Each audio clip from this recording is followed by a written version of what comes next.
Om Shanti. Good morning. आज 8 अगस्त 2023 की मुरली हम सुनेंगे।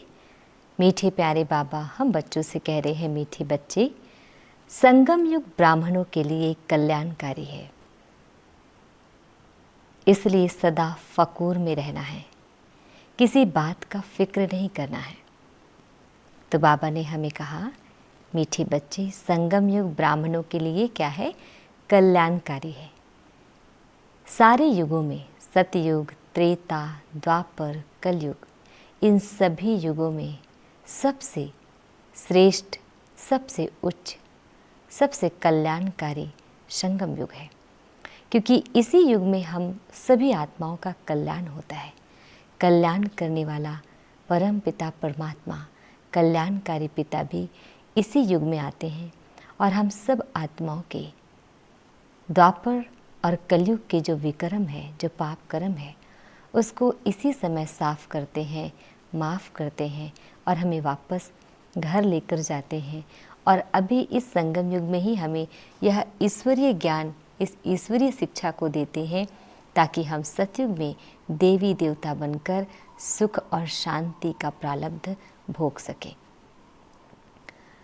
तो इसलिए हम सब ब्राह्मण के लिए, क्योंकि ये संगम युग केवल ब्राह्मणों के लिए है, जो परमात्मा ने जिन बच्चों को अडॉप्ट किया और जो बच्चे परमात्मा पर भरोसा करके प्रीत बुद्धि बन उनसे निरंतर उनको याद करना, प्यार करना, उनकी श्रीमत पर चलना, वो बच्चे ब्राह्मण बच्चे होंगे, वो बच्चे मातेली बच्चे होंगे। तो उनके लिए ये संगम युग है। बाकी जो सारी दुनिया की जितनी भी आत्माएं हैं, वो सभी क्या है? सभी साधारण मनुष्य है, वो ब्राह्मण नहीं है। जब तक परमात्मा शिव ब्रह्मा के द्वारा हमें अडॉप्ट नहीं करते, तब तक हम ब्राह्मण नहीं बनते हैं, क्योंकि भगवान तो निराकार है ना। अब बाबा कहते हैं, इसलिए सदा फकूर में रहना है। अब सबके भाग्य को देखें और अपने भाग्य को देखें, कितना ऊंचा है, कितना अलग है, कितना महान है हम, कि हम साधारण शूद्र से हमें ब्राह्मण बनाया और ब्राह्मण से हम देवी देवता बनने जा रहे हैं। अभी हम इस ईश्वरीय विश्वविद्यालय में पढ़ाई पढ़ रहे हैं और हमारे शिक्षक स्वयं परम पिता परमात्मा है। तो कितना फक्र होना चाहिए। हम अपने 63 जन्मों के पापों का भी बोझा समाप्त करने की ये भी शक्ति हमारे पास है, और समाप्त करने के लिए हमारे सहयोगी, हमारे साथ देने वाले, हमें शक्ति देने वाले स्वयं भगवान है। तो फकूर तो होना ही चाहिए। भगवान मेरा साथी है, मैं भगवान की पसंद हूँ, है ना। तो किसी बात का फिक्र नहीं करना है। अब जब भगवान ही मेरा साथी है तो किस बात का फिक्र। और बाबा हमें रोज़ शिक्षा देते हैं कि आप चिंता छोड़ो, चिंतन करो, आप विचार सागर मंथन करो। अब किस बात की चिंता, जब भगवान ही आपका अपना हो गया और भगवान है आपके बारे में सोचने के लिए। बस वो जितना जो कहते हैं उतना ही करना है, बाकी में आगे की सोचना है ही नहीं। और योगी आत्मा कभी भी पास्ट और फ्यूचर के बारे में नहीं सोचते, प्रेजेंट को जीते हैं। और जिसका प्रेजेंट अच्छा है, 100% उसका फ्यूचर भी बहुत अच्छा होगा, है ना। अब बाबा हमें प्रश्न पूछ रहे हैं, जिनकी अवस्था अच्छी है उनकी निशानियाँ क्या होंगी? अवस्था माना हमारी मन की स्थिति। तो जिनकी अवस्था अच्छी है उनकी निशानियाँ क्या होंगी? उत्तर दे रहे हैं बाबा, उन्हें किसी भी बात में रोना नहीं आएगा। हम छोटी छोटी बातों में रोना, इमोशनल हो जाते हैं, दुखी हो जाते हैं, परेशान हो जाते हैं, है ना, डर जाते हैं, घबरा जाते हैं, कई बार तो गुस्सा भी हो जाते हैं। तो बाबा कहते हैं उन्हें किसी भी बात में रोना नहीं आएगा, क्योंकि वो उनका साथी कौन है? स्वयं भगवान है। वो सदा अपने पिता को अपने साथ रखते हैं, तो उनको रोना नहीं आएगा। और दूसरी बात, जो आत्मिक स्थिति में रहते हैं, और जो भी रोना दुख तकलीफ में देह से शुरू होता है, और अगर हम देह अभिमान में हैं तो हमें ये सब चीज़ें नेचुरली होगा। लेकिन अगर हम आत्म अभिमानी हैं, देही अभिमानी हैं, अपने समान पर स्थित हैं, तो हमें कोई भी दुख या तकलीफ नहीं होगा, मुरझाएंगे नहीं, गम व अफसोस नहीं होगा, उनकी स्थिति, जिनकी स्थिति बहुत अच्छी है, तो बाबा कहते वो मुरझाएंगे नहीं, उनको गम या दुख नहीं होगा और ना ही अफसोस नहीं होगा। हर सीन साक्षी होकर देखेंगे, क्योंकि उन्हें पता है 84 जन्मों की कहानी उनको पता है। उनको ये भी पता है कि ये ड्रामा है और हम सब एक पार्टधारी हैं। ये भी पता होता है कि ये ड्रामा फिक्स है, 1 सेकंड का भी फर्क नहीं। जो पहले 5000 वर्ष जो हमने पार्ट बजाया था, जो भी हमारे पास सिचुएशन सर्कमस्टांसेस आए थे, सब कुछ एज इट इज़ रिपीट होगा। तो जो कुछ भी हो रहा है ये कोई नई बात नहीं है, इसलिए बाबा कहते हैं नथिंग न्यू। तो इन सब को जो भी चीज़ होता है उसको एक्सेप्ट करना, स्वीकारना, उसको समझना। और अगर आपको थोड़ा सा भी कुछ लगता है, अगर आप घबरा भी रहे हैं, तो उस टाइम पे आप बाबा को साथ रख लें, बाबा को याद कर लें, है ना। तो कभी क्यों क्या के प्रश्न नहीं करेंगे, ऐसा क्यों, ऐसा नहीं होता, तो क्वेश्चन मार्क जो है प्रश्न चित्त नहीं होगा। क्योंकि उनको पता है, जिनको अपना पूरा भविष्य पता हो वो कोई प्रश्न नहीं उठाएगा। जिनको अपना पूरा पास्ट पता हो वो किसी भी प्रकार का प्रश्न नहीं उठाएगा। तो हम बाबा के बच्चे त्रिकालदर्शी, त्रिनेत्री, तीनों लोकों का ज्ञान, तीनों कालों का ज्ञान हम बच्चों को होता है। तो फिर हमें चिंता की कोई बात ही नहीं, और जो भी चीज़ें हो रहा है हम उसको स्वीकार करते हैं, प्रश्न ही नहीं उठता। तो किसी के नाम रूप को याद नहीं करेंगे, हम किसी के भी नाम रूप को याद नहीं करेंगे, देह के संबंध, और ना किसी के पद, ना किसी के व्यवहार को। एक बाबा की याद में हर्षित मुख रहेंगे, निरंतर एक बाबा ही याद में रहेंगे, एक बाबा ही याद रहेगा, मन और बुद्धि में सदैव शिव बाबा की ही याद रहेंगी। नोटिस है 25/6/1965 को मातेश्वरी जी ने अपना पुराना शरीर त्याग कर अपनी अगली जर्नी को प्रारंभ किया था। तो उस दिन बाबा आकर ये महावाक्य सुनाए थे। आज गीत है, माता ओ माता तुम हो सबकी भाग्य विधाता। ओम शांति। अच्छा, मीठे प्यारे बाबा हम बच्चों को विश कर रहे हैं। मीठे मीठे शिकल दे बच्चों प्रति माता पिता बाप दादा का याद, प्यार और गुड मॉर्निंग। रूहानी बाप के रूहानी बच्चों को नमस्ते। हम रूहानी बच्चों की रूहानी बाप दादाजी को याद, प्यार, गुड मॉर्निंग और नमस्ते नमस्ते नमस्ते। शुक्रिया बाबा, शुक्रिया। आज हम बच्चों को धारण करना है, तो धारणा के लिए मुख्य सार है। फर्स्ट पॉइंट है अपनी दैवी एक्टिविटी बनानी है। हमारी एक्टिविटी कैसी होनी चाहिए? देवी देवताओं के समान। कभी भी लड़ना झगड़ना नहीं है। हम बातों बातों में उलझ जाते हैं, तो ऐसे हम देवी देवता कुल की आत्मा है और हमें वापस देवी देवता बनना है। तो हमारे कैसे संस्कार होने चाहिए, हमारा एक्टिविटीज़ कैसे होनी चाहिए, हमारा व्यवहार कैसा होना चाहिए, देवी देवताओं के जैसे।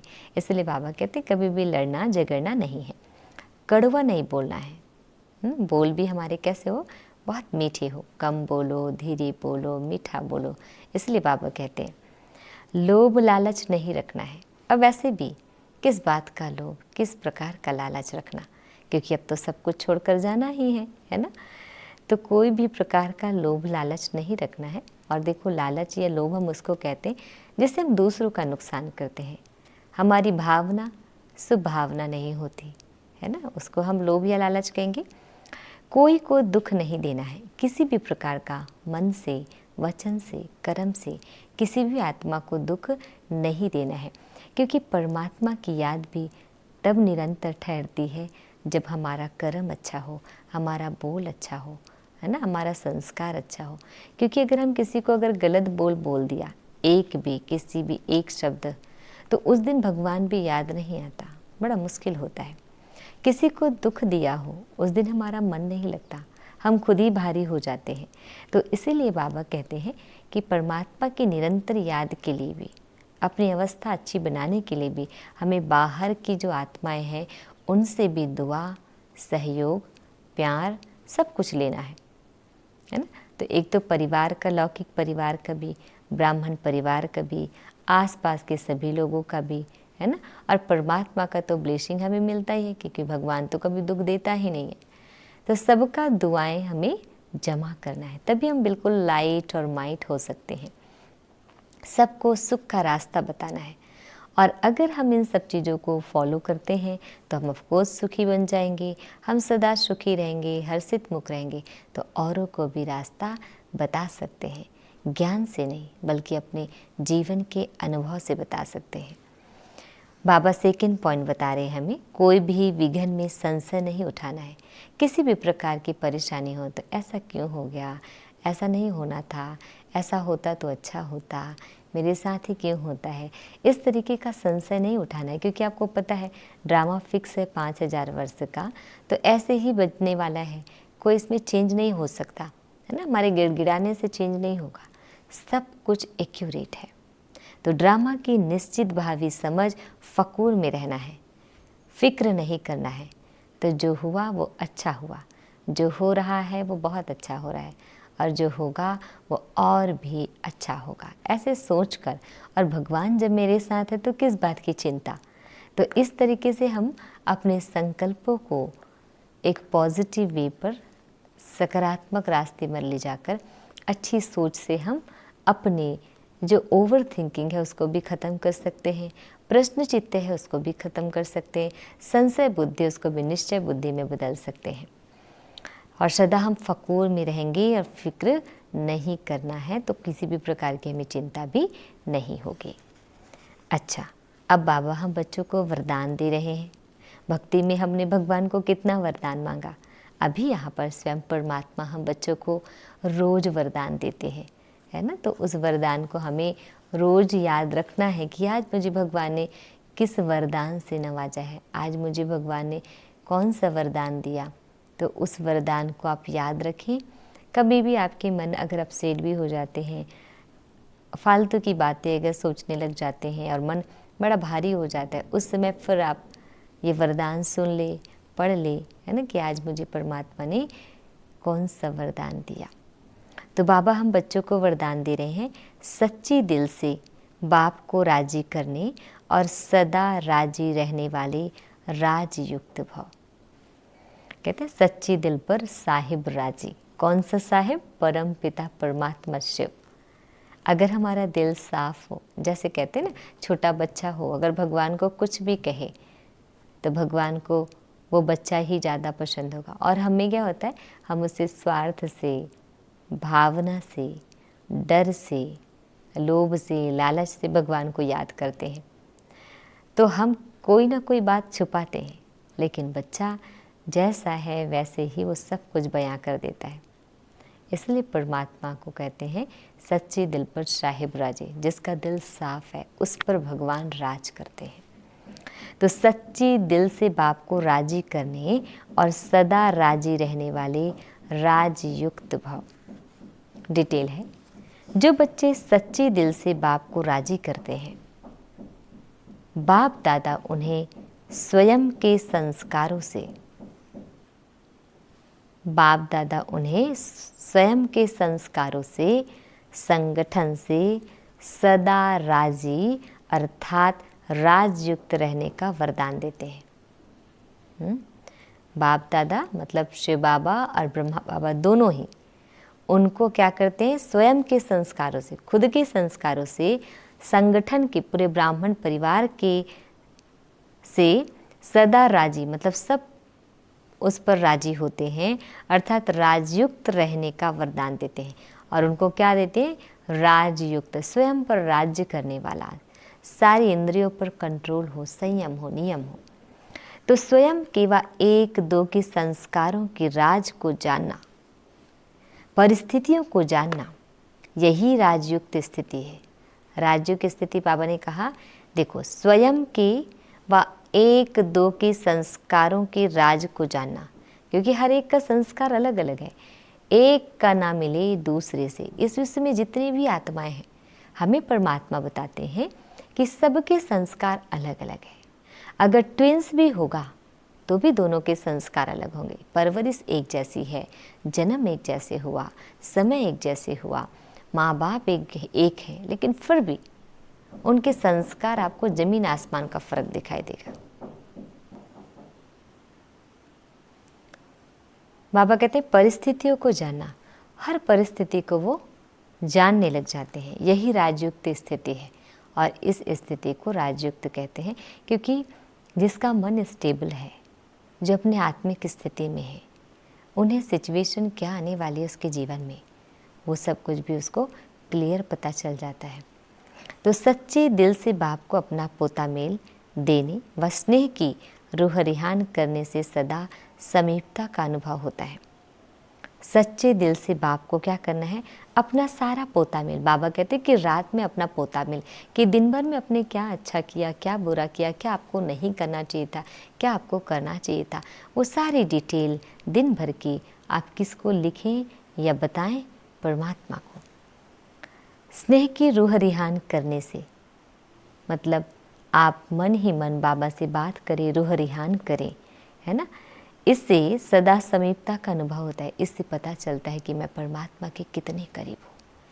मेरे दिल में ऐसी कोई बात नहीं जो छुपी हो, मेरे जीवन में ऐसा कोई कर्म नहीं जो भगवान से छिपा हो, और पिछला खाता समाप्त हो जाता है। बाबा कहते हैं कि अगर आपने एक गलती भी कर ली और उस गलती को आप पूरी ईमानदारी से बाबा को बताते हैं तो 50% माना आधी गलती आपका माफ़ हो जाता है, और आधा तो आपको कर्मों के अनुसार चुकता करना ही पड़ेगा। आज स्लोगन है, सच्ची दिल से दाता विधाता वरदाता को राजी करने वाले ही रूहानी मौज में रहते हैं। जैसे वरदान था वैसे ही स्लोगन है, सच्ची दिल से दाता वरदाता विधाता को राजी करने वाले। कौन है दाता, विधाता और वरदाता? स्वयं परमात्मा। तो सच्ची दिल से उसको राजी करने वाले ही क्या हो सकते हैं? रूहानी मौज में रहते हैं, अपने आत्मिक स्थिति में रहते हैं, अपने आत्मिक स्वरूप में रहते हैं। प्रेम स्वरूप, सुख स्वरूप, आनंद स्वरूप, ज्ञान स्वरूप, शक्ति स्वरूप, ये सभी हमारे जो आत्मा का 7 गुण हैं। इस मौज में रहना, उसका अनुभव करना, बाहर संसार में ढूंढने की उन्हें आवश्यकता नहीं। जीवन में सदा संतुष्टता, ठहराव। तो ये है रूहानी मौज में रहना। ओम शांति।